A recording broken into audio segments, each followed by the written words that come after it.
Assalamualaikum warahmatullahi wabarakatuh. Anak-anak sekalian, Ibu akan menjelaskan tentang bagaimanakah cara menuliskan gen. Seperti kalian ketahui, di dalam GC sudah saya sampaikan video pembelajaran tentang persilangan monohibrida dan dihibrida. Nah, untuk bisa mengerjakan soal tadi, maka kalian harus memahami bagaimanakah cara menuliskan gen. Nah, tata cara menuliskan gen yang pertama, gen itu dilambangkan dengan huruf dan ditulis berpasangan. Artinya, dalam satu gen itu ada dua huruf. Kemudian, sifat yang dominan diambil dari huruf besar, menggunakan huruf besar. Kemudian kalau sifat resesif itu menggunakan huruf kecil. Nah, penggunaan hurufnya itu diambil dari huruf depan dari sifat yang dianggap dominan. Nah, untuk menerapkan konsep tadi, maka saya berikan latihan soalnya. Contoh mengerjakannya seperti ini ya.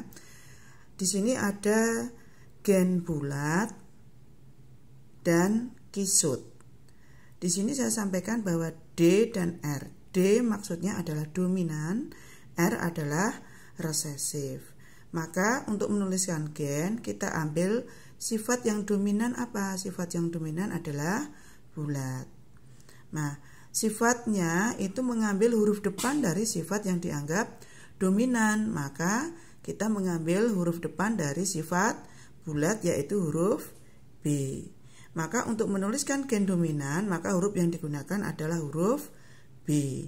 Ingat bahwa bulat adalah dominan, maka sifat bulat hurufnya harus huruf besar. Kita tuliskan sifat bulat, berarti karena huruf gen itu berpasangan, maka dituliskan B besar, B besar. Nah, untuk menuliskan sifat resesif itu adalah mengambil huruf kecil dari sifat dominan. Kalau dominan hurufnya B besar, maka kisut menggunakan huruf B kecil. Maka kisut kita tulis B kecil, B kecil. Nah, bagaimana untuk sifat panjang? Sama. Berarti kalau sifat panjang, yang dominan adalah panjang, sedangkan yang resesif adalah pendek. Maka sifat panjang menggunakan huruf P besar. P besar. Kenapa ditulis dua tadi? Karena sifat gen hurufnya berpasangan dituliskannya. Oke, berarti kalau untuk pendek, berarti P kecil, P kecil. Kemudian di sini ada hitam, putih, dan abu-abu. Kenapa muncul abu-abu?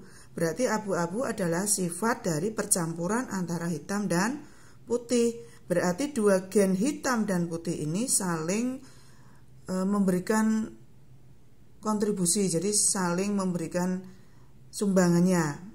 Nah sekarang untuk menuliskan huruf gen hitam, karena gen hitam itu dominan, maka hitam dituliskan H besar, H besar. Sedangkan putih apa? Oke, betul.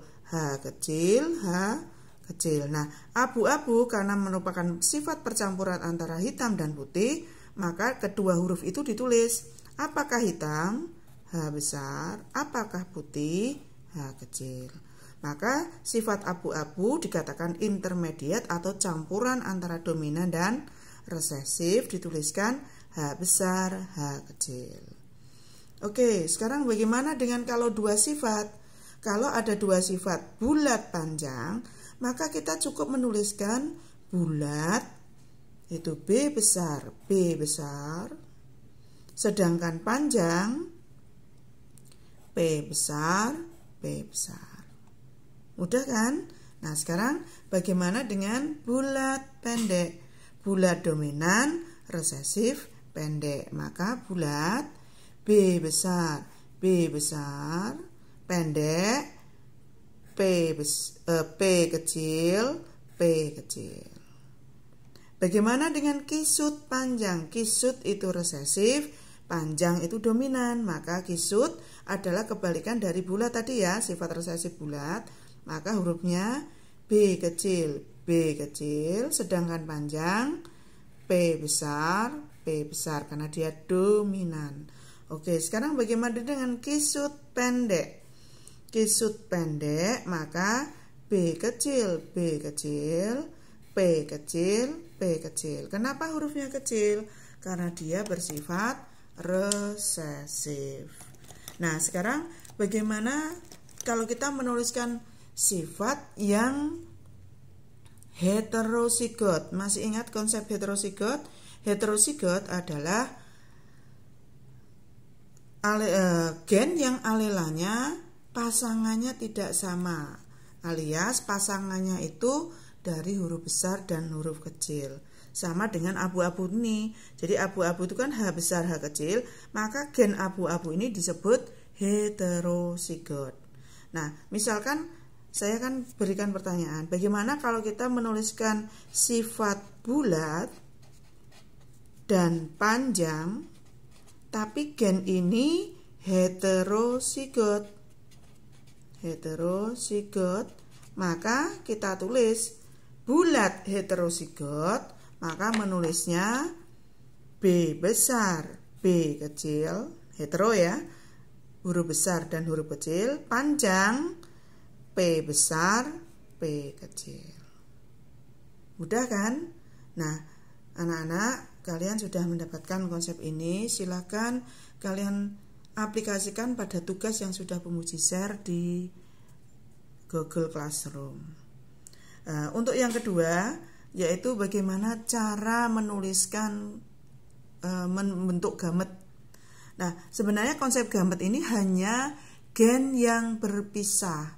Jadi kalau ada gen bulat, itu B besar, maka gametnya apa? Kedua huruf ini tinggal kita pisah menjadi apa? Maka gamet untuk bulat B besar dan B kecil. B besar dan B besar. Sedangkan untuk kisut B kecil dan B kecil. Nah, bagaimana dengan panjang? Nah, panjang tinggal kita pisahkan saja. P besar dan P kecil, P besar, lalu pendek P kecil dan P kecil. Bagaimana dengan hitam? H besar dan H besar, putih H kecil dan H kecil. Abu-abu bagaimana? Ya tinggal kita pisahkan saja, H besar dan H kecil. Bagaimana dengan bulat panjang? Karena ada dua huruf yang di sini, maka pemisahannya sama. Tetapi kedua huruf ini harus kita pasangkan. Yaitu kalau B besar bulat panjang, B besar, P besar, maka B besar, lalu ini P besar. Yang ini B besar dan P besar. Kemudian untuk yang bulat pendek sama, kita pisahkan. Gametnya apa? B besar dan P kecil. Sedangkan untuk satunya B besar dan P kecil. Mudah bukan? Bagaimana dengan kisut panjang? B kecil, P besar dan B kecil, P besar. Bagaimana dengan kisut pendek? Sama, B kecil, P kecil dan B kecil, P kecil. Nah, sekarang bagaimana kalau gennya heterosigot seperti ini? Untuk gen yang heterosigot, maka kalian sama, kita memisahkan dua huruf ini. Nah, langkah yang paling mudah, kita buat dua huruf itu, nah, B besar dan B kecil. Lalu P besar, P kecil juga kita tuliskan. P besar, P kecil. Ini juga sama, P besar, P kecil. Nah, B besar, P besar, maka kita sejajarkan. B besar, P besar. Yang ini B besar, P kecil. Yang ini B kecil, P besar. Yang ini B kecil, P kecil. Maka ada berapa gamet yang terbentuk untuk sifat yang heterosigot? Di sini ada 4. Kita tuliskan ya. B besar, P besar. Oke, yang kedua ini ya. B besar, P kecil. Yang ketiga, B kecil, P besar. Lalu satunya B kecil, B kecil. Jadi ada 4 macam gambar. Mudah bukan? Nah, sekarang silakan anak-anak mengaplikasikannya pada soal yang kedua yang sudah Bu Muji share di GC. Selamat mengerjakan. Assalamualaikum warahmatullahi wabarakatuh.